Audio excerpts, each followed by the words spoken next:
وبركاته.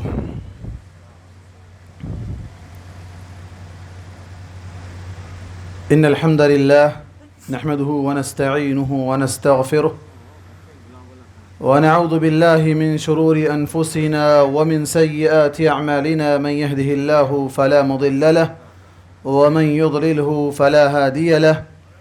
أشهد أن لا إله إلا الله وحده لا شريك له وأشهد أن محمدًا عبده ورسوله. أما بعد.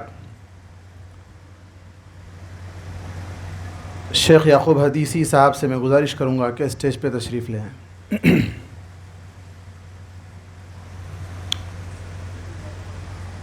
ہر قسم کی تعریف، بڑائی و بزرگی اس ایک اللہ رب العالمین کے لیے لائق و زیبا ہے جو اس ساری کائنات کا تنہا خالق و پالنہار ہے، اور اسی اللہ رب العالمین کا بے انتہا فضل و احسان ہے کہ جس نے ہمیں انسان بنایا اور ہماری دنیاوی و اخروی فوز و فلاح، کامیابی و کامرانی کے لیے انبیاء اور رسولوں کو بھیجتا رہا، اور یہ سلسلہ ہمارے نبی محمد مصطفیٰ صلی اللہ علیہ وسلم تک جاری رہا. اللہ کے تمام نبیوں اور رسولوں پر، اور خصوصاً آخری نبی محمد مصطفیٰ صلی اللہ علیہ وسلم پر بے شمار درود و سلام نازل ہو. محترم حاضرین، بزرگوں، نوجوان ساتھیوں، علماء اکرام، پردہ نشین اسلامی ماؤں اور بہنوں، آج ایک عظیم الشان اجتماع سے میں آپ کے سامنے خطاب کرنے جا رہا ہوں.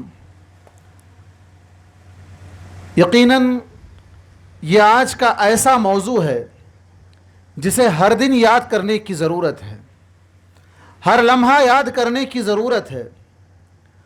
وہ عنوان فکر آخرت. کیا معنی ہے فکر آخرت کا؟ ابھی مولانا نے کئی ایک مثالیں دی، میں بھی ایک مثال میں بھی دے دیتا ہوں قبل اس کے کہ میں اپنے اصل موضوع پر آؤں. ہم راستے میں آ رہے تھے حیدرآباد سے ایک لمبا سفر کر کے، اور ہمارا انٹینشن یا ہمارے ذہن میں ایک ہی بات تھی کہ ہماری منزل کب آنے والی ہے، یہ سفر کب ختم ہوگا، یہ مشکل کی گھڑی کب ختم ہوگی، یہ صعوبت کب ختم ہوگی، اور ہم کب اپنی منزل پر پہنچ کر دم لیں گے. بالکل اسی طرح یہ دنیا ہے. یہ دنیا ہے جو مصیبتوں سے گھری ہوئی ہے، یہ مشاکل کی جگہ ہے، آزمائش کی جگہ ہے. اللہ تبارک و تعالیٰ نے اس دنیا کو سفر بنایا ہے ہمارے لیے. ہماری اصل منزل یہ نہیں ہے، اصل منزل تو آخرت ہے. اصل منزل تو آخرت ہے. راستے میں بڑی اچھی ہریالی نظر آنے لگی، باغات نظر آنے لگے، نہریں نظر آنے لگی. اگر کوئی شخص ہم میں کا یہ کہتا کہ نہیں ہمیں آج اجتماع میں نہیں جانا ہے، یا اتنا اچھا موسم ہے، اتنا خوشگوار باغات، یہ نہریں، یہ کنال، یہ ڈیم، یہ ساری چیزیں، ہم یہیں رہیں گے، تو ہم یہ منزل تک نہیں پہنچتے. بالکل اسی طرح آج انسان اس دنیا کی رنگینیوں کو دیکھ کر، اس کی دل آفریب اشیاء کو دیکھ کر، اس کے سہولیات کے جو نت نئے چیزیں اور آرام کی چیزیں آ رہی ہیں، ان میں اس قدر مگن ہو گیا کہ وہ اپنی اصل منزل کو بھول گیا، اپنی اصل منزل کو بھولا بیٹھا. اللہ تبارک و تعالیٰ نے اہل ایمان سے خطاب کرتے ہوئے کہا، یا ایھا الذین آمنوا اتقوا اللہ ولتنظر نفس ما قدمت لغد. اے لوگوں جو ایمان لے آئے ہو، اللہ سے ڈرو. ایمان والوں سے خطاب ہے اللہ سے ڈرنے کا، گنہگاروں سے، مشرکین سے، کفار سے نہیں ہے. قرآن مجید میں جہاں کہیں بھی اتقوا اللہ کا لفظ آیا ہے، خاص طور پر اہل ایمان سے خطاب ہے. اتقوا ربکم کا جہاں لفظ آیا ہے، وہاں ساری انسانیت کو خطاب کیا گیا، یا ایھا الناس اتقوا ربکم. لیکن اہل ایمان کے لیے ڈائریکٹ اللہ کا لفظ استعمال کرتے ہوئے اللہ نے کہا، یا ایھا الذین آمنوا اتقوا اللہ حق تقاتہ ولا تموتن الا وانتم مسلمون. اور یہاں یا ایھا الذین آمنوا اتقوا اللہ ولتنظر نفس ما قدمت لغد. کیا معنی ہے اس کا؟ اے لوگوں جو ایمان لے آئے ہو، ڈرو اللہ تعالیٰ سے، اور آنے والا کل اس کے لیے کیا تیار کیا ہے اس کا جائزہ لو۔ وَلْتَنْظُرْ نَفْسٌ، ہر نفس کو چاہیے کہ وہ دیکھ لے کہ اس کے پاس کل کے لیے کیا ہے۔ آج ہر انسان اپنے آنے والے کل کے لیے فکر مند ہے، وہ کل جو کبھی ہمیشہ کل نہیں رہے گا، وہ کل جو ہمیشہ کبھی کل نہیں رہے گا، ہر اس کے بعد آنے والا دن کل رہے گا، لیکن اصل جو کل ہے وہ قیامت کا دن، اس کی کوئی فکر نہیں کر رہا ہے۔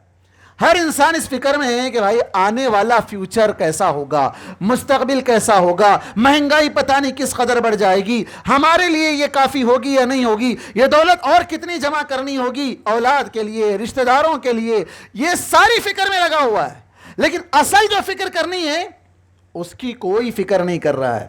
اور اس سلسلے میں اللہ تبارک و تعالیٰ نے سورہ انبیاء کی آیت میں، پہلی آیت میں اللہ نے اس کا سارا نقشہ کھینچا ہے۔ آج کی جو انسانیت جس مشغولیت میں مگن ہے، اللہ نے کہا اقترب للناس حسابهم وهم فی غفلۃ معرضون، لوگوں کے حساب کا وقت قریب آ گیا، لیکن اس حال میں لوگ پڑے ہوئے ہیں کہ اعراض کر رہے ہیں۔ ما یأتیہم من ذکر من ربہم محدث الا استمعوه وهم یلعبون، کوئی بھی نصیحت جو رب کی طرف سے آتی ہے اسے کھیلتے ہوئے سن رہے ہیں، اسے لائٹ لے رہے ہیں، اس پر دھیان نہیں دے رہے ہیں۔ کیوں؟ لاہیۃ قلوبہم، ان کے دل غفلت کا شکار ہیں، ان کے دل غفلت کا شکار ہیں۔ آج معاف کرنا، جب سے ہمارے ہاتھوں میں چھوٹا دجال آیا ہوا ہے، کیا مراد ہے؟ فون ہے جو ساری دنیا کو آپ کی مٹھی میں دے دیا ہے، ساری دنیا کو آپ کی مٹھی میں دے دیا ہے۔ اس میں اچھائیاں بھی بہت ہے، برائیاں بھی بہت ہے، نیک اعمال بھی بہت ہیں، قرآن کی تلاوت بھی ہے، اذکار بھی ہیں، دعائیں بھی ہیں، سب کچھ ہے، لیکن اثمہما اکبر من نفعہما، اس کا گناہ زیادہ ہے فائدے سے، فائدے سے زیادہ گناہ ہے۔ آج کے اس دور میں ہر انسان مگن ہے سوشل میڈیا پر، ہر انسان مگن ہے۔ تھوڑی سی چند گھنٹوں کے لیے اگر نیٹ کی سہولیت رک گئی، واٹس ایپ، فیس بک، انسٹاگرام چند دن قبل، 4-5 دن قبل رات میں چند گھنٹوں کے لیے بند ہو گیا تو لوگوں کے ہوش باختہ ہو گئے، لوگ ایک دوسرے سے یہ سمجھنے لگے کہ قیامت آ گئی، اب تو یہ کیا ہوگا۔ بعض لوگوں نے یہ بھی سوچ لیا پتہ نہیں آگے چل کے سارا نیٹ ورک ہی اگر ڈاؤن ہو جائے تو پھر ہمارا کیسے ہوگا، بزنس کیسے ہوگا، لوگوں سے تال میل کیسے ہوگا، لوگوں سے ملاقات کیسے ہوگی۔ کیوں؟ ریالٹی میں ملاقاتیں نہیں ہو رہی ہے، ریالٹی میں ایک دوسرے کے حقوق ادا نہیں ہو رہے ہیں، بس جو ہو رہا ہے اسٹیکر کے ذریعے سے ہو رہا ہے، کسی کا انتقال ہو رہا ہے انا للہ پڑھ کے بھیج دو، پڑھا بھی نہیں جا رہا ہے، اسٹیکر دبا کے بھیج دیا جا رہا ہے۔ یہ حالت ہو گئی ہے ہمارے سوشل میڈیا کے جنون کی، سوشل میڈیا کے جنون میں ہم مصروف ہیں، اور ہم میں سے اکثریت لاہیۃ قلوبہم، اکثروں کے دل غافل ہیں، غفلت کا شکار ہیں۔ کہاں پر؟ کامیڈی میں، کھیل میں، گیمز میں۔ اللہ اکبر، آج امت کے نوجوانوں کا ایک بہت بڑا طبقہ آن لائن گیمز پر لگا ہوا ہے، آن لائن گیمز پر جو یوٹیوب پر لائیو کیے جاتے ہیں، فیس بک پر لائیو کیے جاتے ہیں، لاکھوں کی اس سے آمدنی ہوتی ہے، لاکھوں لوگ اس گیم کو دیکھ رہے ہیں، نہ خود گمراہ ہو رہے ہیں بلکہ ساتھ میں کئی لوگوں کو گمراہ کر رہے ہیں۔ لاہیۃ قلوبہم، ان کے دل غفلت کا شکار ہیں، یلعبون، یہ کھیل کود میں پڑے ہوئے ہیں، یہ کھیل کود میں پڑے ہوئے ہیں۔ اقترب للناس حسابہم، رب کہتا ہے کہ حساب کا وقت سر پر آ گیا۔ لاک ڈاؤن تھا، لاک ڈاؤن تھا، لوگوں کے جنازے اٹھ رہے تھے، گھروں میں کوئی آ کر جنازے کو ہاتھ لگانے والا نہیں تھا، لیکن اس لاک ڈاؤن میں بھی کتنے ایسے بدبخت لوگ ہیں جنہوں نے کبھی قرآن کو ہاتھ نہیں لگایا، جنہوں نے کبھی قرآن کو ہاتھ نہیں لگایا۔ ساری کی ساری دنیا نیٹ پر مصروف تھی، ساری کی ساری دنیا نیٹ پر مصروف تھی۔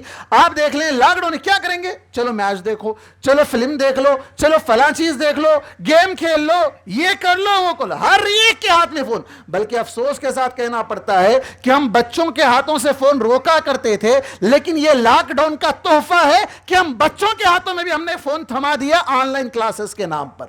1 گھنٹے کی کلاس، 2 گھنٹے کی کلاس، لیکن 24 گھنٹے اس کا نقصان۔ آج امت جوجھ رہی ہے اس نقصان سے۔ اب یہ لوگ جو اس مصیبت سے بچ کر کامیاب ہو گئے یا یہ سمجھ رہے ہیں کہ اللہ نے ہم کو نجات دی، ہم میں سے کئی ایسے لوگ جو ہمارے ساتھ اٹھتے بیٹھتے تھے، ہماری عمر کے تھے، ہم عمر تھے، ہم سے چھوٹے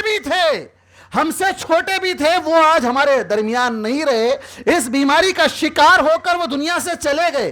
اللہ نے ہمیں مہلت دی، پتہ نہیں آج ہم مٹی میں کہاں دبے ہوتے، پتہ نہیں آج ہماری ہڈیاں بھی گل جاتی، لیکن اللہ نے ہم کو مہلت دی۔ حساب کا وقت قریب آ گیا، آنکھوں کے سامنے جنازے دیکھ کر بھی کبھی ہمارے دل کے کسی کونے میں یہ احساس تک نہیں پیدا ہوا کہ اس کی جگہ اگر میں سوتا تو میرا کیا حشر ہوتا، کیا ہے میرے پاس، کیا لے کر جا رہا ہوں میں۔ سفر پر نکلنے سے پہلے ہم سوچتے ہیں ساتھ میں ناشتہ کہاں کرنا ہے، ناشتے میں کیا لے جانا ہے، لنچ کہاں کرنا ہے، پانی کیسا لینا ہے، کپڑے کتنے رکھنا ہے، صابن رکھنا ہے، کنگھی رکھنا ہے، فلاں رکھنا ہے، ساری چیزیں ہم سوچ کر نکلتے ہیں۔ آج کل تو ڈھابے ہیں، لیکن پہلے زمانے میں یہ سب نہیں ہوتے تھے، لوگ گھر سے ٹفن بنا کر نکلتے تھے۔ اللہ تبارک و تعالیٰ نے اسی توشے کے تعلق سے کہا وَتَزَوَّدُوا، توشہ تیار کر لو، فَإِنَّ خَيْرَ الزَّادِ التَّقْوَى، سب سے بہترین توشہ تقوی کا ہے۔ اور اس آیت میں بھی وہی کہا گیا اتقوا اللہ، اللہ سے ڈرو، وَلْتَنظُرْ نَفْسٌ مَا قَدَّمَتْ لِغَدٍ۔ دنیا کیا ہے؟ دنیا لوگوں نے اپنی آنکھوں سے دیکھ لیا، اچھے چلے گئے، غریب بچ گیا، غریب بھی گیا، مالدار بھی گیا، کسی کا مال اس کی جان بچانے کے لیے کام نہیں آیا۔ ایسے دور میں لوگوں کو یہ دنیا کی حقیقت سمجھ میں آ گئی۔ یہ دنیا کیا ہے؟ یہ ایک فتنے کی جگہ ہے، آزمائش کی جگہ ہے، یہ بس ایک سامان ہے لہو و لعب کا۔ انما هذه الحیات الدنیا متاع وان الاخرۃ ہی دار القرار، اصل ٹھکانہ آخرت کا ٹھکانہ ہے۔ لیکن افسوس کی بات یہ ہے کہ جس طرح کافروں نے یہ عقیدہ رکھا ہے کہ مرنے کے بعد اٹھایا نہیں جائے گا، ہمارے مسلمانوں نے غیر شعوری طور پر یہ سمجھ لیا ہے کہ ہم مریں گے بھی تو ڈائریکٹ جنت میں چلے جائیں گے، مریں گے بھی تو ڈائریکٹ جنت میں چلے جائیں گے، اور یہ دنیاوی زندگی میں جب تک ہیں ہم بہت بڑے ہیں، ہم کبھی مرنے والے نہیں، ہم کوئی یہ بیماری آنے والی نہیں، ہم کوئی مصیبت سے الجھنے والے نہیں، ہم صحت مند ہیں، طاقتور ہیں، ساری چیزوں کی ہمارے پاس سہولت ہے۔ لیکن یہ لوگ بھول گئے کہ ان سے پہلے حامان، شداد، قارون، فرعون، بڑے سردار، بڑے طاقتور، بڑے جبابرہ گزر گئے۔ این الجبارون این المتکبرون، کہاں ہیں وہ جبار لوگ، کہاں ہیں وہ سرکش لوگ، کہاں ہے وہ تکبر کرنے والے لوگ جو دنیا میں کہتے تھے کہ میں بادشاہ؟ کہاں ہے بادشاہت؟ قیامت کے دن اللہ پوچھے گا لمن الملک اليوم، آج کے دن کس کی بادشاہت ہے؟ جس طرح کافروں نے یہ سمجھا کہ اٹھایا نہیں جائے گا، تو مسلمانوں نے بھی سمجھا کہ ہم مریں گے نہیں، مریں گے بھی تو ڈائریکٹ جنت میں چلے جائیں گے۔ حالانکہ اہل ایمان کا یہ شیوا بتلایا گیا کہ یہ آخرت کی فکر میں زیادہ رہتے ہیں، دنیا سے زیادہ آخرت کو ترجیح دیتے ہیں۔ وَمَنْ أَرَادَ الْآخِرَةَ وَسَعَى لَهَا سَعْيَهَا وَهُوَ مُؤْمِنٌ فَأُولَئِكَ كَانَ سَعْيُهُمْ مَشْكُورًا، جو آخرت کی طلب میں لگ جائے، آخرت کی فکر میں پڑ جائے اور اس کے لیے کوشش بھی کرے، وَسَعَى لَهَا سَعْيَهَا وَهُوَ مُؤْمِن، ایمان کی حالت میں رہ کر آخرت کی فکر کے ساتھ ساتھ کوشش، صرف فکر نہیں، فکر کے ساتھ ساتھ کوشش بھی کرے، تو ایسے بندے کی کوشش اللہ تبارک و تعالیٰ کے پاس قابل قدر نگاہوں سے دیکھی جائے گی۔ كَانَ سَعْيُهُ مَشْكُورًا، کہ ایسے لوگوں کی یہ قدردانی، ان کی قدردانی کی جائے گی اس لیے کہ انہوں نے اس کے لیے محنت بھی کی ہے۔ اب بارہا ہم یہ سنتے ہیں، رمضان آتا ہے تو تقوی کے بارے میں کہا جاتا ہے لعلکم تتقون، بقرعید آتی ہے تو ہم سے کہا جاتا ہے کہ اللہ تعالیٰ قربانی کا گوشت اور خون نہیں چاہتا، بلکہ اللہ تبارک و تعالیٰ آپ سے تقوی دیکھنا چاہتا ہے کہ آپ کے اندر کتنا تقوی ہے۔ ہر جگہ تقوی کی ہی بات آتی ہے۔ تقوی کی تعریف کیا ہے؟ تقوی کی تعریف دو الفاظ میں اگر کہا جائے تو علماء نے بڑے ہی اچھے انداز میں کہا التقوی ہی الخوف من الجلیل، اللہ سے ڈرنا۔ کہاں ڈرنا؟ اللہ سے ڈرنا، تنہائی میں بھی، لوگوں کے سامنے بھی، دن کے اجالے میں بھی، رات کے اندھیرے میں بھی، ہر جگہ اللہ سے ڈرنا۔ اللہ کے نبی صلی اللہ علیہ وسلم نے کیا کہا؟ اتق اللہ حیثما کنت، تم جہاں بھی رہو اللہ سے ڈرو، تم جہاں بھی رہو اللہ سے ڈرو۔ تقوی، حضرت عمر رضی اللہ عنہ نے اس سلسلے میں وضاحت کرتے ہوئے کہا کہ اگر کوئی آدمی خاردار جھاڑوں سے گزرے، خاردار مطلب کانٹیاں جس کو لگی ہوئی ہو، اگر اس کو وہاں سے گزرنا ہے تو کیسے گزرے گا؟ اپنے کپڑوں کو سمیٹ لے گا، قریب کر لے گا، کہیں کوئی کانٹا اس کے کپڑے میں لگ کر اس کے کپڑے کو پھاڑ نہ دے۔ بالکل اسی طرح یہ دنیا کے فتنے کانٹوں سے زیادہ خطرناک ہیں۔ اگر کوئی آدمی ان فتنوں سے بچنا چاہتا ہے تو بالکل اسی طرح جس طرح وہ کپڑے کو سمیٹ کر چلتا ہے، اس طرح اپنے ایمان کو سمیٹ کر بچا کر لے چلے، تاکہ اس فتنے کا شکار ہو کر اس کا ایمان خراب نہ ہو جائے۔ اور اس کے بعد کہا والعمل بالتنزیل، تقوی کا معنی یہ ہے کہ اللہ تبارک و تعالیٰ نے جو شریعت نازل کی ہے اس شریعت کے مطابق عمل کیا جائے۔ والرضا بالقلیل، اللہ نے جتنا دیا ہے اس نے سے راضی ہو جائے، قناعت کی زندگی گزارے۔ والاستعداد لیوم الرحیل، اور قیامت کے دن کے لیے تیار ہو جائے۔ یہ کیا ہے؟ یہ تقوی ہے۔ اب یہ چند پوائنٹس میں اپنی بات کو بتا کر آگے بڑھتا ہوں۔ بہت سے لوگ جو ایک مقام پر پہنچ جاتے ہیں، مال، دولت، شہرت، صحت، ساری چیزیں جب ان کے پاس آ جاتی ہے تو موت کو کسی کونے کونے تک بھی یاد نہیں کرتے، موت کا نام بھی سننا نہیں چاہتے ہیں۔ اگر کسی کے، بعض لوگ تو ایسے بھی ہیں، اگر کسی کے ہاں موت واقع ہو جائے، کسی کے گھر میں جنازہ ہو جائے تو وہاں جانے سے کتراتے ہیں۔ وہ بھول گئے ہیں کہ موت جہاں بھی رہو آنے والی ہے۔ لوگ آئسولیٹ ہو گئے تھے کووڈ-19 کی وجہ سے، بند کمروں میں بند ہو گئے تھے، شیشوں میں بند ہو گئے تھے، کیا نہیں مرے؟ وہاں بھی موت آئی ہے۔ لوگ روڈوں پر بھی مر رہے تھے، اندر بھی مر رہے تھے۔ جہاں جس کو موت آنی ہے وہ آ کر رہے گی۔ اللہ نے کہا قل ان الموت الذی تفرون منہ فانہ ملاقیکم، تم جس موت سے بھاگ رہے ہو وہ موت تو تمہیں پکڑ کر رہے گی۔ اینما تکونوا یدرککم الموت ولو کنتم فی بروج مشیدہ، تم جہاں بھی رہو موت تمہیں آ دبوچے گی، چاہے تم مضبوط قلعوں کے اندر ہی بند نہ ہو جاؤ۔ مضبوط قلعے میں بھی لوگوں کو موت آتی ہے، لیکن لوگ موت کو بھول گئے۔ آخرت کی فکر کا سب سے پہلا ذریعہ یہ ہے کہ آدمی اپنی موت کو یاد کرے۔ موت کو کیسے یاد کیا جائے؟ موت کو کیسے یاد کیا جائے؟ اس کے لیے اللہ کے نبی صلی اللہ علیہ وسلم نے کہا اکثروا ذکر ہادم اللذات، لذتوں کو ختم کرنے والی چیز یعنی موت کو یاد کرو۔ فَإِنَّهَا تُذَكِّرُكُمُ الْآخِرَةِ، یہ موت تمہیں آخرت کی یاد دلاتی ہے۔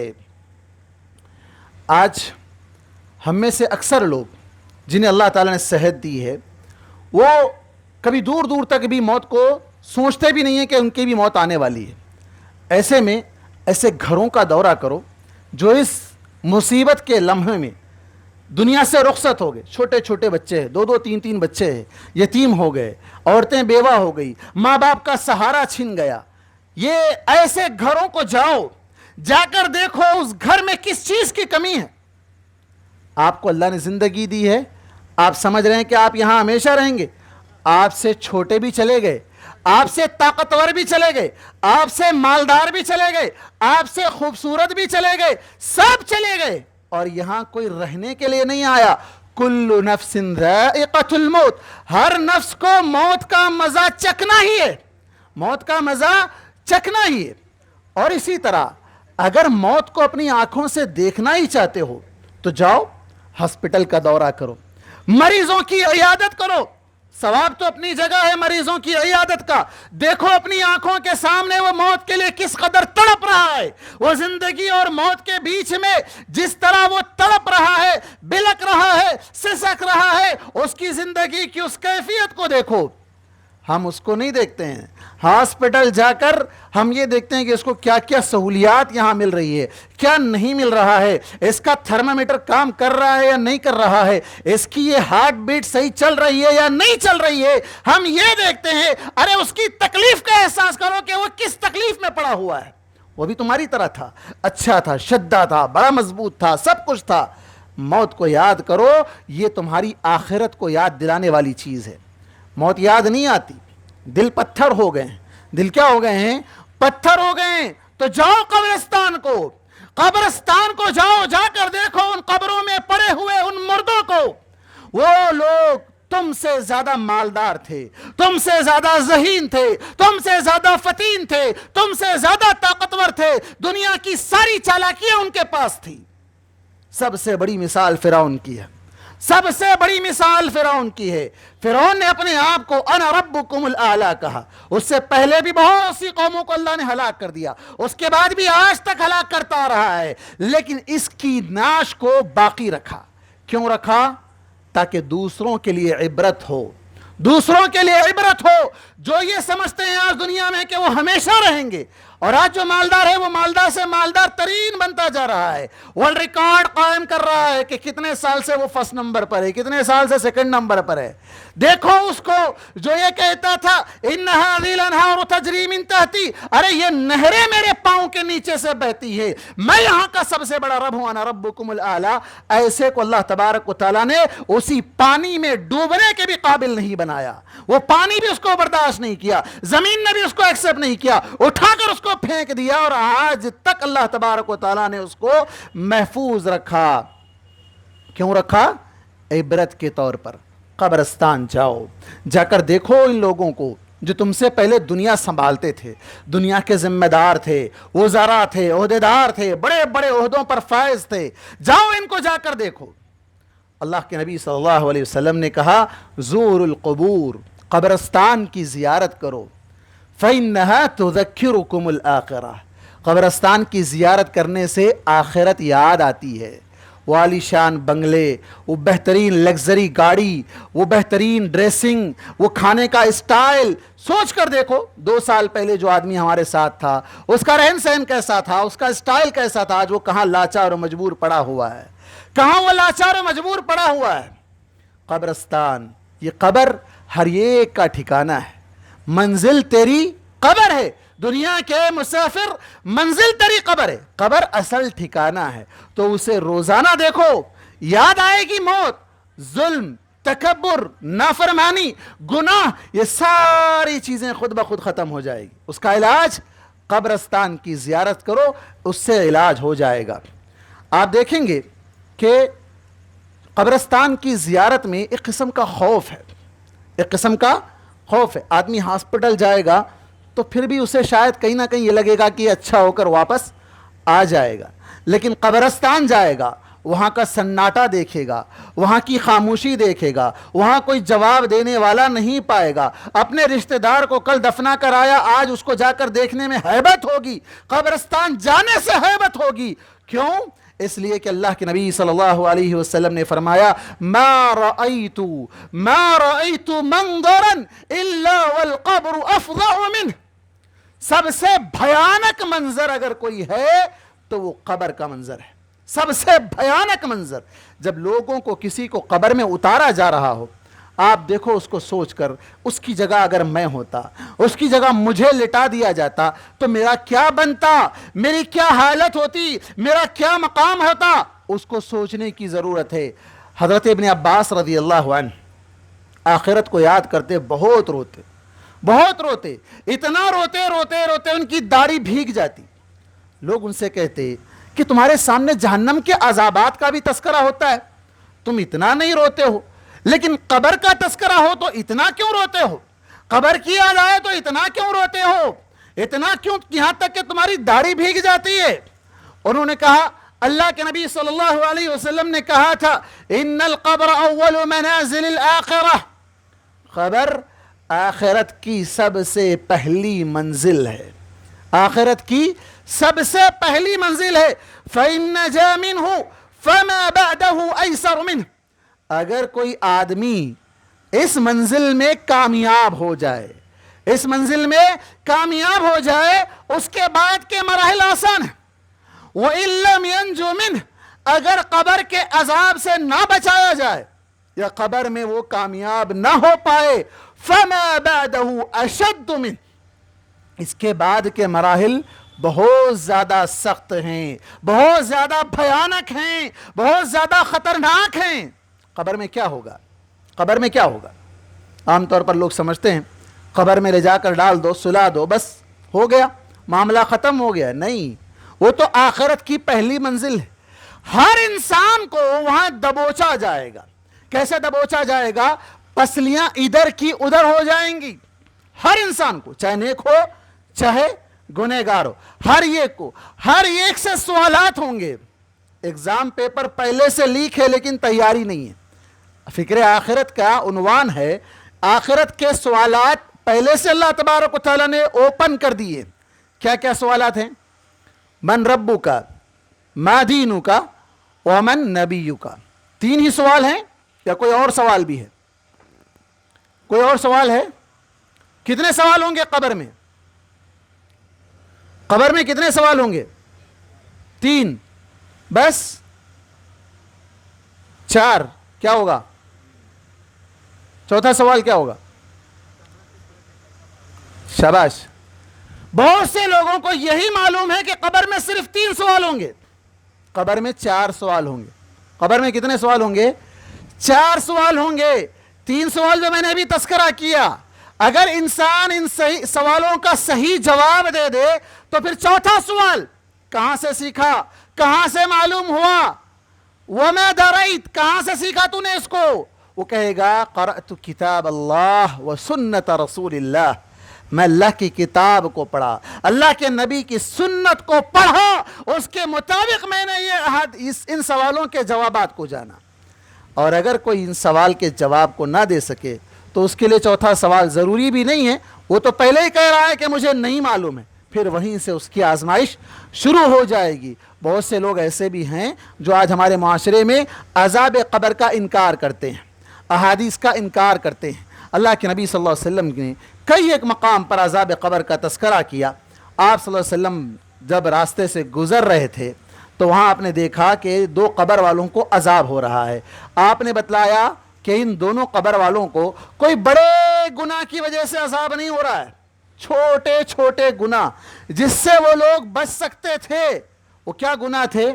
ایک شخص تھا جو پیشاب کے چھینٹوں سے نہیں بچتا تھا، ایک شخص تھا جو پیشاب کے چھینٹوں سے نہیں بچتا تھا، دوسرا شخص تھا جو لوگوں کی چغلی کرتا تھا، ادھر کی بات ادھر لگاتا تھا، ادھر کی بات ادھر لگاتا تھا۔ یہ حدیث ہمارے سامنے دسیوں بار آتی ہے، لیکن کبھی کیا ہم نے اس پر غور کیا؟ کیا وہ عذاب صرف ان دونوں کو ہی ہوگا؟ بعد میں آنے والے لوگوں کو ایسا عذاب نہیں ہوگا؟ ایسے عمل اگر کریں گے تو ان کو یہ عذاب نہیں ہوگا؟ پہلی بات آپ لے لیں، اللہ کے نبی صلی اللہ علیہ وسلم نے کہا کہ ایک آدمی اس میں سے لا یستنزہ من البول، پیشاب کے چھینٹوں سے نہیں بچتا تھا۔ آج آپ دیکھ لیں، نوجوان ہو یا بوڑھا ہو، نوجوان ہو یا بوڑھا ہو، کتنے ایسے ہیں جو طہارت کے بغیر رہتے ہیں، بغیر طہارت کے۔ نماز کے لیے بلاؤ، نہیں طہارت نہیں ہے، طہارت نہیں ہے۔ اور کتنے ایسے ہیں جو گناہوں کے دلدل میں پڑ کر نہ صرف پیشاب کے قطرے بلکہ منی و مزی کے قطروں سے ان کے کپڑے داغدار ہیں۔ آج بے حیائی کے طوفان کی وجہ سے، بے حیائی کے اس طوفان فون کی وجہ سے کتنے ایسے ہیں جن کے کپڑے داغدار ہیں۔ کیا وہ ڈرتے نہیں؟ ایک معمولی پیشاب کے چھینٹوں کی وجہ سے یہ عذاب ہو سکتا ہے، تو پھر اس سے بڑھ کر اگر گناہ ہو تو اس کا کیا عذاب ہو سکتا ہے؟ اور اس کے بعد دوسرا نمبر ہے چغلی۔ چغلی کھانا کس کو کہتے ہیں؟ ان کی بات ادھر، ان کی بات ادھر، اور یہ اکثر خواتین میں زیادہ پایا جاتا ہے، اکثر عام طور پر خواتین میں زیادہ پایا جاتا ہے۔ کیا انہیں ڈر نہیں ہے کہ اللہ کا عذاب ہوگا قبر میں؟ تو یہ ہمیں احادیث بتلاتی ہیں کہ ان کے جو عذابات اللہ کے نبی صلی اللہ علیہ وسلم نے ذکر کیے ہیں، آنے والے بعد میں اس سے عبرت حاصل کر کے ایسے اعمال سے اپنے آپ کو بچا لیں۔ آج بہت سے لوگ جو دنیاوی زندگی کو اصل سمجھ بیٹھے ہیں، اس لیے کہ ان کے دلوں میں موت سے نفرت ہے، دنیا سے محبت ہے، موت سے نفرت ہے۔ اور اللہ کے نبی صلی اللہ علیہ وسلم کی وہ پیشن گوئی والی حدیث، مشہور حدیث، کہ آپ صلی اللہ علیہ وسلم نے کہا تھا کہ ایک وقت ایسا آئے گا کہ غیر قومیں تم پر بھوکوں کی طرح، جس طرح بھوکے دسترخوان پر ٹوٹ پڑتے ہیں ویسا ٹوٹ پڑیں گی۔ صحابہ نے کہا کیا اس وقت ہماری تعداد کم ہوگی؟ کہا کہ نہیں، تم سمندر کے جھاگ کے برابر ہوگے، لیکن تمہارے دلوں میں وہن آ جائے گا۔ صحابہ نے پوچھا یہ وہن کیا ہے؟ کہا حب الدنیا وکراہیت الموت، دنیا کی محبت اور موت سے نفرت۔ آج کون سا آدمی ہے جو کہتا ہے کہ میں اللہ سے ملنا چاہتا ہوں، میں اللہ سے ملنا چاہتا ہوں؟ کون آدمی ہے جو یہ کہہ سکے کہ میں اللہ تبارک و تعالیٰ کا دیدار کرنا چاہتا ہوں، میں اس دنیا کے فتنوں سے اپنے آپ کو بچا کر، ان دنیاوی مصیبتوں سے اپنے آپ کو بچا کر جتنا جلد ہو سکے اللہ کے پاس جانا چاہتا ہوں؟ نہیں، کوئی نہیں چاہتا جانے کے لیے۔ فَمَنْ كَانَ يَرْجُو لِقَاءَ رَبِّهِ فَلْيَعْمَلْ عَمَلًا صَالِحًا وَلَا يُشْرِكْ بِعِبَادَةِ رَبِّهِ أَحَدًا۔ اللہ تبارک و تعالیٰ نے سورہ کہف کی آخری آیت میں کہا جو اللہ سے ملنا چاہتے ہیں، اللہ سے ملاقات کا شوق رکھتے ہیں، انہیں چاہیے کہ وہ نیک عمل کریں۔ فَلْيَعْمَلْ عَمَلًا صَالِحًا، اعمال ہے ہی نہیں ایسے کہ رب کا دیدار کرنے کی استطاعت ہو، رب کا دیدار کرنے کی استطاعت ہو۔ وہ صحابہ کو دیکھیں، جنگ کے میدان میں شریک ہو رہے ہیں، وہ اللہ کے نبی صلی اللہ علیہ وسلم کہہ رہے ہیں یہ جنت پہاڑ کے اس پار ہے، ہاتھوں میں کھجورے پھینکا، دوڑے اور چلے گئے جنت، دوڑے اور چلے گئے جنت میں۔ وہ ایسا کوئی عاشق والا ہے جو جنت کے حصول کے لیے دنیاوی فتنوں کو ٹھکرا کر، لات مار کر اپنی آخرت کی تیاری کر لے؟ نہیں ہے۔ آج کوئی آدمی دنیاوی کسی بھی نعمت کو چھوڑنا نہیں چاہتا، ہر چے آمد در گھسیٹ، جہاں سے آئے بس آئے، حلال آئے حرام آئے، جیسے بھی آئے آئے، جائے نہیں، اونلی انکم، آؤٹ گوئنگ نہیں چاہیے، آتے ہی رہنا چاہیے۔ اللہ کے نبی صلی اللہ علیہ وسلم نے کہا تھا ایک وقت ایسا آئے گا لوگوں پر جب لوگوں کو اس بات کی پرواہ نہیں ہوگی کہ اس کے پاس جو مال آ رہا ہے وہ مال حلال کا ہے یا حرام کا ہے، اسے اس بات کی کوئی پرواہ نہیں ہوگی، بس آ رہا ہے، آتے جائے۔ یہ کیوں ہے؟ اس لیے کہ اس کی نگاہ میں دنیا بہت بڑی ہے۔ اللہ نے کہا بل تؤثرون الحیات الدنیا والآخرۃ خیر وابقا، اس لیے کہ تم لوگ دنیاوی زندگی کو ترجیح دیتے ہو، حالانکہ آخرت بہتر بھی ہے، پائیدار بھی ہے، ہمیشہ رہنے والی ہے، کبھی ختم ہونے والی نہیں ہے۔ یہ دنیا ختم ہونے والی ہے، کل من علیہا فان، یہاں جتنے بھی آئے ہیں وہ سب کو فنا ہی ہونا ہے، کوئی یہاں پر رہنے کے لیے نہیں آیا ہے۔ لیکن جب ہم مال کی حرص میں، مال کے جب بھوکے ہو جاتے ہیں تو ہمیں یہ ساری چیزیں نظر نہیں آتی ہے، بلکہ حالت تو آج یہ ہے کہ معمولی سے چند پیسوں کے لیے قتل و غارت گری ہو رہی ہے، لڑائی جھگڑے ہو رہے ہیں، قتل کے واقعات پیش آ رہے ہیں، آئے دن پیش آ رہے ہیں، اور اکثر تو ہمارے اپنے مسلمانوں میں پیش آتے ہیں۔ افسوس کی بات ہے کہ مسلمانوں نے دین کو بھلا دیا، دنیا کی خاطر ہر حدود کو وہ پھلانگ کر چلے گئے۔ اللہ تبارک و تعالیٰ نے کہا بل تؤثرون الحیات الدنیا والآخرۃ خیر وابقا۔ عام طور پر لوگ یہ دنیاوی نعمتوں کو دیکھ کر اور بالخصوص کفار کے پاس دیکھ کر یہ سمجھتے ہیں کہ یہ آدمی شاید اللہ کے پاس پسندیدہ ہے، ہم اتنی عبادت کرتے ہیں، نمازیں پڑھتے ہیں، فلاں کرتے ہیں، پھر ہم مسلمانوں کو اتنا مال کیوں نہیں ملا جتنا مال ان لوگوں کو مل رہا ہے، ان لوگوں کو مل رہا ہے۔ یاد رکھیں اللہ کے نبی صلی اللہ علیہ وسلم نے کہا الدنیا سجن المؤمن وجنت الکافر، دنیا مومن کے لیے قید خانہ ہے اور کافر کے لیے جنت ہے۔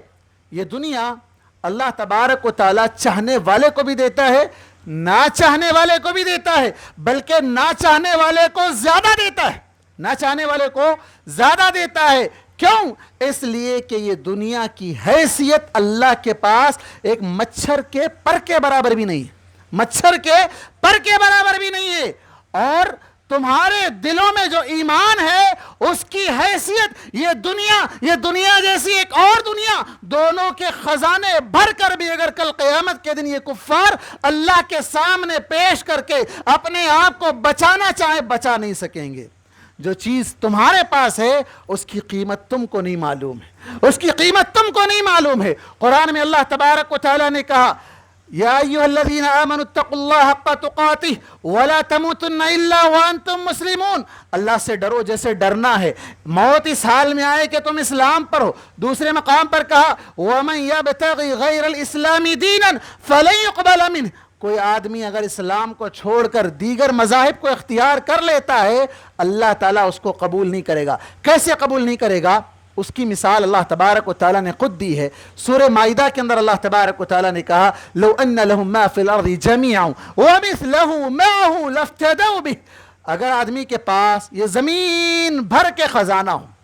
ابھی ہم راستے میں آ رہے تھے، ہمارے دوست جناب عبد الرحیم صاحب نے کہا زمین کتنی بڑی ہے، زمین کتنی بڑی ہے، اتنی بڑی زمین۔ ہم آئے 200 کلومیٹر 250 کلومیٹر، ہم نے پوری زمین کا مشاہدہ نہیں کیا، ہم نے پوری زمین کا سفر نہیں کیا، ہم کو یہ زمین اتنی بڑی لگی۔ اتنی زمین کو بھی اگر ناپ لیا جائے اس میں کتنا خزانہ آئے گا، بے شمار خزانہ آئے گا جس کو انسان کاؤنٹ ہی نہیں کر سکتا ہے۔ اللہ تعالیٰ کہتا ہے کہ یہ ساری زمین بھر کے خزانہ، پھر ایک جیسی اور زمین وہ بھی لائے، اے اللہ میں یہ دے کر جہنم کے عذاب سے بچنا چاہتا ہوں، ما تقبل منہ، اللہ تعالیٰ قبول نہیں کرے گا۔ کیا قبول کرے گا اللہ تبارک و تعالیٰ؟ کیا قبول کرے گا؟ حدیث بطاقہ، بطاقہ والی حدیث۔ کیا ہے حدیث بطاقہ؟ اللہ تبارک و تعالیٰ کے پاس ایک آدمی کو لایا جائے گا جس کے گناہ کے دفتر بھرے ہوئے ہیں، رجسٹر بھرے ہوئے ہیں، جہاں تک دیکھو اس کا رجسٹر یہ لمبا پڑا ہوا، اتنے گناہ اس نے کیے۔ اب وہ پریشان، میرے اتنے گناہ ہیں، کیا میں اللہ کے پاس اب معاف کیا جاؤں گا؟ اللہ تعالیٰ مجھے معاف کرے گا؟ وہ پریشان ہے۔ اللہ تعالیٰ اس بندے سے پوچھے گا بتا بندے تیرا کیا حال ہوگا؟ اے اللہ میرے تو اتنے گناہ ہیں کہ حد نگاہ تک، جہاں تک میری نگاہ جا رہی ہے وہاں تک میرے سارے گناہوں کا دفتر ہے۔ اب یہ دفتر کو سمجھنا آج کے زمانے میں مشکل نہیں ہے، آج کے زمانے میں مشکل نہیں ہے۔ ڈیٹا پورا ایک پرنٹ، لمبی پرنٹ نکلتی ہے، اتنی لمبی، ہم جاتے ہیں ڈی مارٹ کو سامان خریدے، یہ لمبا بل بنا کے لے آتے ہیں۔ کتنا لمبا بل؟ اتنا۔ وہ جب سے پیدا ہوئے ہیں مرتے دب کا سب کچھ لکھا جا رہا ہے۔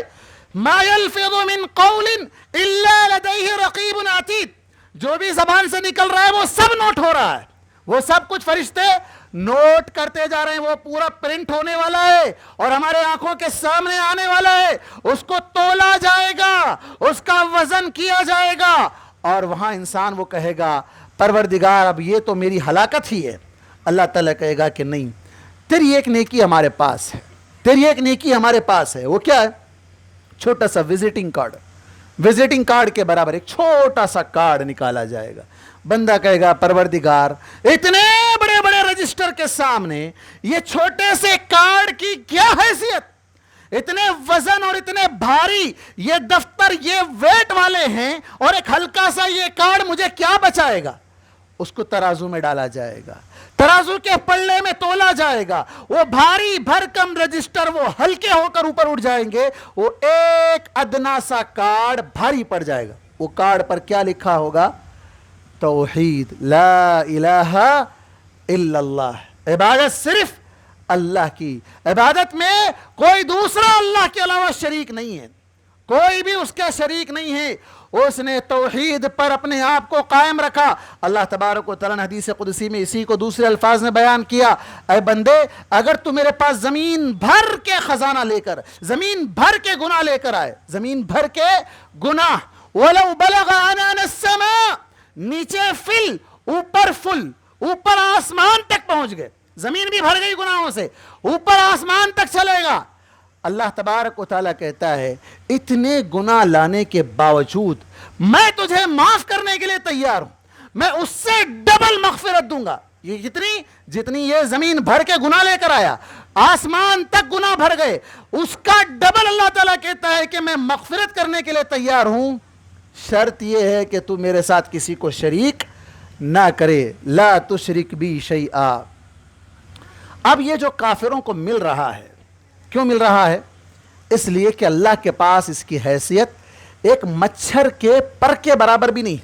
اللہ کے نبی صلی اللہ علیہ وسلم نے کہا تھا لو كانت الدنيا تعدل عند اللہ، اگر اللہ کے پاس یہ دنیا مچھر کے پر کے برابر بھی ہوتی نا، مچھر کے برابر بھی نہیں ہے. کیوں کہا جا رہا ہے؟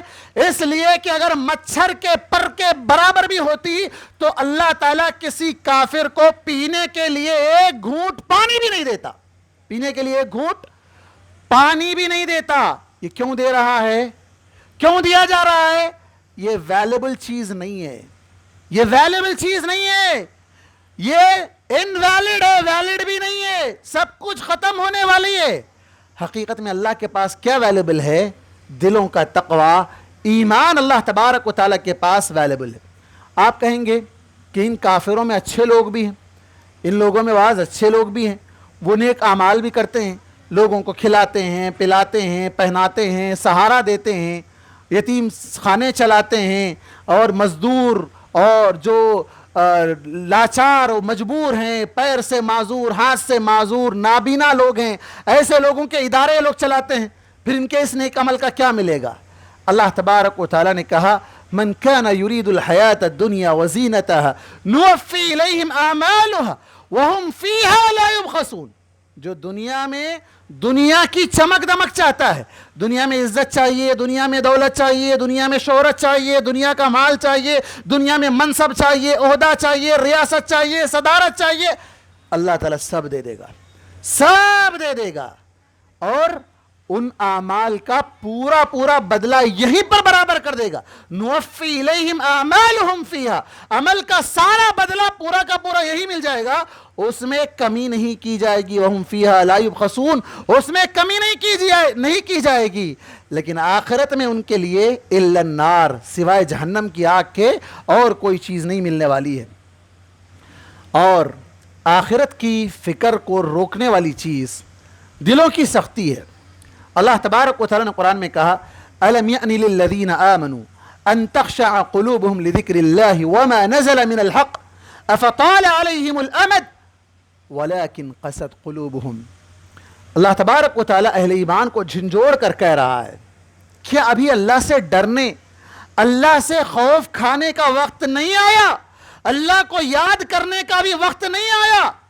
اصل بات یہ ہے کہ پیریڈ بہت لمبا ہو گیا، مہلت زیادہ مل گئی، جس کی وجہ سے ان کے دل سخت ہو گئے، جس کی وجہ سے ان کے دل سخت ہو گئے. دل کیسے سخت ہوئے؟ سورہ بقرہ کے اندر اللہ نے اس کا بھی تذکرہ کیا. ثم قست قلوبکم من بعد ذلك فهي كالحجارة او اشد قسوة، پتھر سے بھی زیادہ سخت ہو گئے. کیوں؟ پتھر سخت ہوتا ہے، اس کو توڑنا پڑتا ہے، اس کو پھوڑنا پڑتا ہے، بلاسٹ کرنا پڑتا ہے. انسان کا دل اس سے بھی زیادہ سخت کہا گیا، اس لیے کہ بسا اوقات پتھر اللہ کے خوف سے لرز کر اپنی جگہ سے ہٹ جاتا ہے. لما يهبط من خشیۃ اللہ، اللہ کے ڈر سے پتھر بھی اپنی جگہ چھوڑ دیتا ہے، ہٹ جاتا ہے. لیکن انسان کا دل اتنا پتھر ہو جاتا ہے کہ وہ اللہ کا خوف نہیں کرتا ہے، حلال حرام کھا رہا ہے، جنازے آنکھوں کے سامنے سے اٹھ رہے ہیں، لوگ جا رہے ہیں، سب کچھ دیکھتا ہے، لیکن اپنی روش کو بدلتا نہیں ہے. ایسا کیوں ہوتا ہے؟ ایسا کیوں ہوتا ہے؟ دل اتنا سخت کیوں ہو جاتا ہے؟ اتنا سخت اس لیے ہوتا ہے کہ جب انسان گناہ کرتا ہے تو اس کے دل پر ایک بلیک ڈاٹ لگ جاتا ہے، سیاہ دھبا لگ جاتا ہے، اور جیسے جیسے وہ گناہ کرتا جاتا ہے وہ سیاہ ڈاٹ بڑھتا جاتا ہے، وہ بلیک ڈاٹ بڑھتا جاتا ہے، یہاں تک کہ سارا دل کالا پڑ جاتا ہے. کالا پڑ جانے کا مطلب یہ ہوا کہ اس دل کو زنگ لگ گیا ہے. وہ کسی جگہ پہ انجیوگرافی کرنے سے بھی نظر نہیں آئے گا، اسکیننگ کرنے سے بھی نظر نہیں آئے گا. وہ رب کے نزدیک وہ دل سیاہ دل ہے، وہ دل کالا دل ہے. اس کا اثر کیا پڑے گا؟ انسان کو اچھائی برائی میں فرق نہیں معلوم ہوگا. جب دل کالا پڑ جائے گا، اچھائی اور برائی کی تمیز اس کے اندر سے ختم ہو جائے گی، اور اس وقت انسان کا دل سخت ہو جائے گا، پتھر ہو جائے گا. روزانہ لاک ڈاؤن میں یا اس سے قبل بھی کتنے جنازے انسان اپنی آنکھوں سے دیکھتا ہے، ہاتھوں سے اٹھاتا ہے، قبرستان تک جاتا ہے، لیکن کبھی اسے یہ احساس نہیں ہوتا کہ شاید اس جگہ پر میں بھی ہو سکتا ہوں. اگر میں ہوتا تو میرا کیا ہوتا, میرے بچوں کا کیا ہوتا, میرے گھر والوں کا کیا ہوتا. نہیں, یہ نہیں سوچتا ہے, بلکہ یہ سوچتا ہے کہ میں مروں گا ضرور, لیکن میرے مرنے سے پہلے میرے بچوں کے نام پر پراپرٹی مجھے چھوڑنا ہے, میری بیوی کے نام پہ مجھے اتنا چھوڑنا ہے, میرے اس کے لیے اتنا رکھنا ہے, میرا یہ نام مجھے برقرار رکھنا ہے. اس کے لیے ہر چیز آمد در گھسیٹ, جو چاہے گھسیٹتے جاؤ, جو چاہے لاتے جاؤ. اللہ کے نبی صلی اللہ علیہ وسلم نے مومن کو دنیا میں رہنے کا طریقہ سکھایا کہ مومن دنیا میں کس طرح رہے, مومن دنیا میں کس طرح رہے. جیسے میں نے ایک حدیث ابھی آپ کے سامنے رکھی کہ مومن کے لیے قید خانہ ہے. قید خانہ کبھی اگر کوئی جانے کا اتفاق ہوا ہے تو لوگ جانتے ہوں گے, یا نہیں جانتے ہیں تو آپ جان لیں, قید خانہ آرام کی جگہ نہیں ہے. قید خانہ آرام کی جگہ نہیں ہے. وی آئی پی بھی اگر ہو, کوئی اگر آدمی کو وی آئی پی کسی ایم ایل اے کو ایم پی کو لے جا کر اگر ڈال دیں تو لوگ کیا کہتے ہیں, ارے بہت آرام سے رہتا ہے, وہاں پہ اے سی ہے, کھانے کو سب ملے گا, سب کچھ اس کے لیے وہاں پر ہے. لیکن پھر بھی وہ کیا ہے, قید خانہ ہی ہے. وہ قید خانہ ہی ہے, وہ ساری نعمتیں بھی اس کو مل جائے لیکن وہ اندر بند ہے, وہ وہاں پر قید ہے. اسی لیے کہا گیا کہ مومن کے لیے یہ دنیا قید خانہ ہے. یہاں پر ہمیشہ رہنے کا تصور لے کر نہیں رہنا ہے, یہاں سے ہمیں جانا ہے. تو اس کے لیے کیا تصور لے کر جینا ہے, کن فی الدنیا کأنک غریب او عابر سبیل. میں آج پہلی بار کتا گڑم آیا ہوں, میں یہاں پر کیا سمجھ کر آیا ہوں, میں ایک اجنبی ہوں. آپ لوگ بھی جانتے ہیں کہ یہ ایک اجنبی ہے, میں بھی سمجھتا ہوں اپنے آپ کو کہ میں یہاں ایک اجنبی ہوں. مجھے یہاں ہمیشہ رہنے کے لیے نہیں آنا ہے اور میں اس مقصد کے لیے نہیں آیا ہوں. تو میرا سفر کیا ہوگا, آسان ہوگا کہ نہیں مجھے یہاں نہیں رہنا ہے, مجھے یہاں سے جانا ہے, مجھے یہاں سے جانا ہے. تو تب انسان کے دل میں یہ خیال آ جائے کہ یہ دنیا میں بھی میں مسافر ہوں, ایک اجنبی ہوں, اسٹرینجر ہوں, میں ایک یہاں ہمیشہ رہنے والا نہیں ہوں, مجھے چھوڑ کر جانا ہے. تب آخرت کی فکر پیدا ہوگی, منزل کے لیے تیاری ہوگی. اللہ کے نبی صلی اللہ علیہ وسلم نے کہا کن فی الدنیا کأنک غریب او عابر سبیل, مسافر شمار کر لو اپنے آپ کو. وعد نفسک فی اہل القبور, یا یہ کہ اپنے آپ کو قبر والوں میں شمار کر لو, زندہ لوگوں میں شمار نہ کرو. کیوں, تمہیں بھی تو مرنا ہے ایک دن, تمہیں بھی تو مرنا ہے ایک دن, تو اپنے آپ کو قبر والوں میں شمار کر لو. اسی لیے حضرت ابن عمر رضی اللہ عنہ کہا کرتے تھے اذا اصبحت فلا تنتظر المساء واذا امسيت فلا تنتظر الصباح. اگر تم نے صبح کی تو یہ انتظار نہ کرو کہ شام تک میں زندہ رہوں گا, اگر شام کر لی تو یہ انتظار مت کرو کہ تم صبح تک زندہ رہو گے. موت کبھی بھی آ سکتی ہے, کسی بھی لمحے آ سکتی ہے. کتنے ایسے واقعات ہیں, آدمی سو گیا رات میں, صبح میں اٹھا ہی نہیں. نوجوانوں کی بات, ایک مہینہ قبل حیدرآباد میں ایک نوجوان کی خبر آئی, رات میں سویا, صبح میں اٹھا ہی نہیں. نوجوان 18-19 سال کا ہے. ایسے کئی واقعات ہیں جہاں انسان جاتا ہے. لیکن یہاں ایک بات یاد رہے, مرنا تو ہر ایک کو ہے, مرنا تو ہر ایک کو ہے, لیکن موت موت کا فرق ہے, موت موت کا فرق ہے. اچھی موت اور بری موت. اچھی موت وہ موت جو اسلام کی حالت میں آئے, وہ موت جو اللہ کی اطاعت میں آئے. ابھی چند دن قبل ایک ویڈیو آیا, ایک نوجوان لیب ٹیکنیشین ہے, نماز پڑھ رہا ہے ہاسپٹل میں, رات کا وقت ہے, پورے ہاسپٹل میں کوئی نہیں ہے, وہ اکیلا مصلی ڈالتا ہے, نماز پڑھتا ہے. پہلا سجدہ کیا, اٹھا بیٹھا, پھر دوسرے سجدے میں گیا, سجدے ہی سے اللہ نے اس کو بلا لیا. نوجوان ہے. کیا کبھی ہم نے ایسی نماز پڑھی ہے, کیا کبھی ہم نے ایسی نماز پڑھی ہے؟ اللہ کے نبی صلی اللہ علیہ وسلم نے کیا کہا تھا, نماز ایسے پڑھو جیسا کہ زندگی کی آخری نماز ہے, یہ زندگی کی آخری نماز ہے, اس کے بعد شاید مجھے موقع نہیں ملے گا. تو کبھی ہم نے کوئی ایسا کام کیا اخلاص کے ساتھ, اللہ کو دکھانے کے لیے, لوگوں کو دکھانے کے لیے نہیں, اللہ کو دکھانے کے لیے, تو موت ایسی آنی چاہیے جس پر آپ کے مرنے کے بعد, ہاں اب یہاں یہ نہ ہو کہ کوئی آدمی جو ہے یہ کہے کہ میں حرم میں جا کر خودکشی کر لوں گا تو میں نیک شمار ہو جاؤں گا. نہیں, ایسا بھی بعض لوگوں نے کیا ہے, وہ حرام موت ہے, وہ حرام موت ہے. اس کے لیے کیا ہے؟ دعا کرتے رہنا چاہیے. اللہم فاطر السماوات والارض انت ولی فی الدنیا والآخرہ توفنی مسلما والحقنی بالصالحین. اے اللہ تو آسمان و زمین کا پیدا کرنے والا، تو اس دنیا اور آخرت کا چلانے والا، تو ہی اس کا والی ہے. مجھے موت دے تو اسلام کی حالت میں موت دے، اور مجھے نیک لوگوں سے جوڑ دے، نیک لوگوں کے ساتھ میرا شمار کر دے. وَجَعَلْنِي مِنَ الْمُسْلِمِينَ، نیک لوگوں میں میرا شمار فرما دے. ہم ہر روز مرتے ہیں، ہم ہر روز مرتے ہیں. کب مرتے ہیں؟ جب رات میں سوتے ہیں. جب رات میں سوتے ہیں ہم ہر روز مرتے ہیں. دلیل کیا ہے؟ موت. نیند کیا ہے؟ موت کی ایک بہن ہے. نیند جس میں انسان اپنے شعور سے بالاتر ہو جاتا ہے، اس کو اس کا خود کا شعور نہیں رہتا ہے. اور قرآن مجید میں اس کو کیا کہا گیا؟ اللہ یتوفی الانفس حین موتها والتی لم تمت فی منامها فیمسک التی قضى علیها الموت ویرسل الاخرى الى اجل مسمى. ہر روز انسان کو اللہ تعالیٰ موت سے دوچار کرتا ہے. صبح اٹھ کر دعا پڑھتا ہے الحمدللہ الذی احیانا بعدما اماتنا. تمام تعریف اس رب کے لیے جس نے ہمیں موت دے کر دوبارہ زندہ کیا. احیانا بعدما اماتنا، ہمیں مار دیا تھا، رات میں ہم مر گئے تھے، صبح اٹھتے ہیں تو نے زندگی دی، تیرا شکر ہے. احیانا بعدما اماتنا. تو ہم ہر روز مرتے ہیں، لیکن ہمیں کبھی یہ تصور نہیں آتا کہ شاید یہ موت اگر لانگ ہو جائے، ہمیشہ کی موت بن جائے.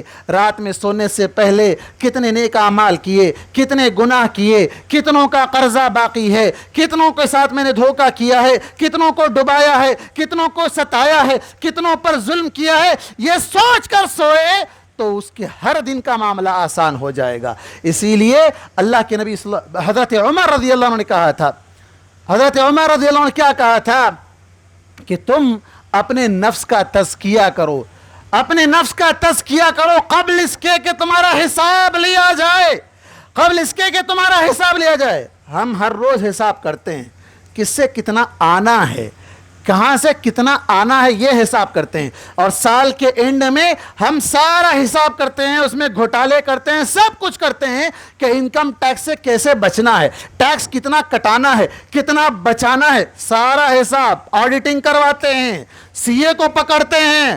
اللہ کے پاس یہ سب نہیں چلے گا، یہ دھاندلیاں نہیں چلے گی. وہاں آڈیٹنگ کرنے والے فرشتے ہیں، وہ ذرا برابر بھی نافرمانی نہیں کرتے. لا یعصون اللہ ما امرہم ویفعلون ما یؤمرون. رب نے انہیں جو حکم دیا وہ اس کو بجا لاتے ہیں، اس کی خلاف ورزی نہیں کرتے. ایسی آڈیٹنگ میں رتی برابر بھی دھوکے کا تصور نہیں کیا جا سکتا. تو اس حساب کے لیے اپنے آپ کو تیار کر لیں. وہ حساب بڑھاپے کے بعد آنا ضروری نہیں ہے، آج بھی آ سکتا ہے، ابھی بھی آ سکتا ہے. کتنے ایسے علماء ہیں جو اسٹیج پر تقریر کرتے ہوئے اللہ کو پیارے ہو گئے، اللہ کو پیارے ہو گئے.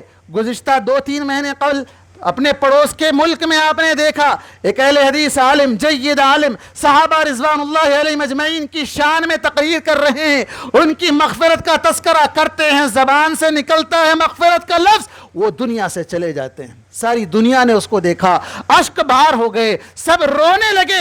کتنی پیاری موت ہے، کتنا پیارا منظر ہے. ہر آدمی بلا مسلک تفرق، بغیر کسی تفرق کے ہر آدمی ان کے جنازے میں شریک ہونے کو اپنی سعادت سمجھ کر شریک ہوا.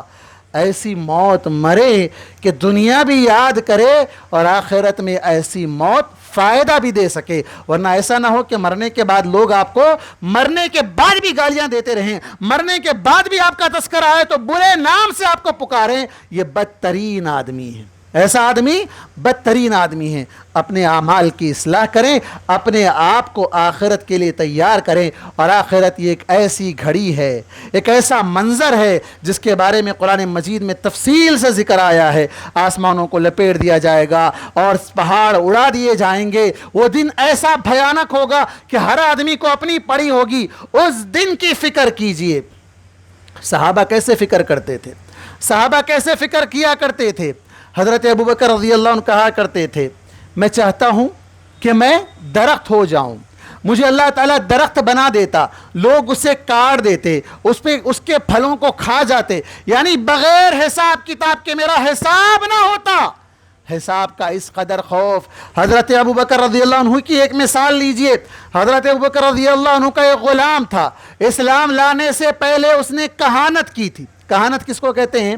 طوطا یا ہاتھ کی لکیریں دیکھ کر مستقبل کی خبریں بتانے والا۔ حضرت ابوبکر کا غلام ہے، اس نے کسی آدمی نے اس سے آ کر پوچھا میرا کل کیسا ہوگا، اس نے اندازے پہ گولی چلائی، وہ لگ گئی، مطلب اس نے جو کہا تھا اس کے ساتھ ویسا ہو گیا۔ اس آدمی کو لگا کہ یہ بڑا سچا ہے، یہ غیب کی خبریں جانتا ہے، اس نے تحفے میں کھانے پینے کی چیزیں لا کر دی۔ ارے آپ نے صحیح بولا تھا، جیسا بولا تھا ویسا ہوا۔ حضرت ابوبکر کا غلام وہ چیزیں لے کر اپنے آقا کے پاس آتا ہے، ابوبکر رضی اللہ عنہ کو دیتا ہے، کھا لیتے ہیں۔ کھانے کے بعد یہ شخص کہتا ہے پتہ ہے میرے آقا یہ کس کا تھا، کہاں سے آیا تھا؟ تو کہتا ہے کہ یہ میں نے اسلام میں آنے سے پہلے ایک شخص کے ساتھ کہانت کی بات کی تھی، حالانکہ مجھے آتا جاتا کچھ نہیں تھا، میں نے کہہ دیا، وہ لگ گیا، وہ صحیح ہو گیا، اس نے لا کر مجھے کھانے کے لیے دیا۔ حضرت ابوبکر نے اپنا پورا ہاتھ حلق میں ڈالا اور قے کر دیا۔ آج ہمارے حلق میں حلال حرام کتنا جا رہا ہے، ہم اس حرام کو حلال بنانے کی فکر میں لگے ہوئے ہیں، قے کرنے کی فکر میں لگے ہوئے نہیں ہیں، بلکہ جو گیا ہے اس کو بچانے اور جو آنا ہے اس کو گھر لانے کی فکر میں لگے ہوئے ہیں، حرام کو اپنے گھر لانے کی فکر میں لگے ہوئے ہیں۔ حضرت ابوبکر رضی اللہ عنہ اس قدر خوف زدہ ہے۔ حضرت عمر رضی اللہ عنہ کے ساتھ بھی ایک مرتبہ ایسا واقعہ پیش آیا۔ حضرت عمر رضی اللہ عنہ ایک مرتبہ جا رہے، ایک آدمی نے دودھ لایا، لا کر دے دیا۔ حضرت عمر پی گئے، پوچھا دودھ کہاں سے لائے تھے؟ کہا اونٹ کے، جو زکوٰۃ کے اونٹ ہے وہ جا رہے تھے، پانی پر وہ ٹھہر کر پانی پی رہے تھے، میں نے آہستہ سے اس کا دودھ نکال لیا۔ حضرت عمر رضی اللہ عنہ نے ہاتھ ڈال کر اس دودھ کی قے کر دی۔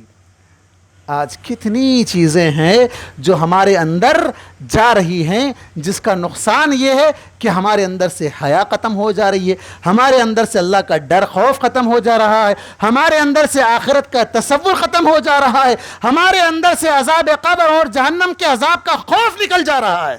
کیوں ہو رہا ہے؟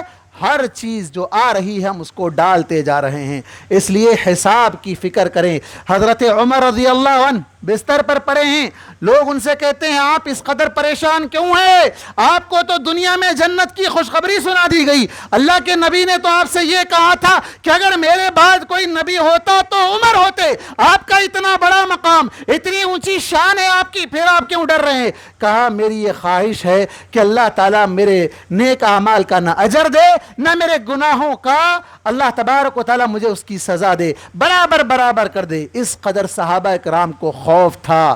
اللہ تبارک و تعالیٰ نے ایسے ہی لوگوں کے تعلق سے کہا وَلِمَنْ خَافَ مَقَامَ رَبِّهِ جنتان، جو رب کے سامنے کھڑے ہونے سے ڈرتا ہو اس کے لیے دو جنتیں، اس کے لیے دو جنتیں ہیں۔ رب کے سامنے سے کھڑا ہونے سے کیوں ڈر رہے ہیں؟